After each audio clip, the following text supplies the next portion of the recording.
আছে নাকি ওইটি? ভাই আরে ওইটি আছে নাকি? ওইটা কি বুঝায় বলেন? ভাই বোঝেন না, আছে নাকি ওইটি? ও হ্যাঁ ভাই ধন্যবাদ ভাই। হ্যাঁ মিয়া, লাগবেই তো একটা কিসের ভিতরে। ও আচ্ছা ঠিক আছে দিচ্ছি।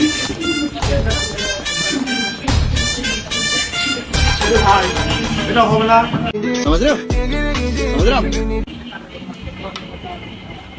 ধরো মিয়া, আমি আপনাকে তো আপনি খেলা দিন করে পাতলা হয় না কি দিচ্ছেন এই, হ্যাঁ? হট মিয়া, আপনি তো চাওয়াই রং। আপনি এইভাবে চাবেন এই জিনিসটা কি? আপনি এই জিনিসটা যদি এভাবে চান তাহলে ওইগুলি কিভাবে চাবেন আপনি?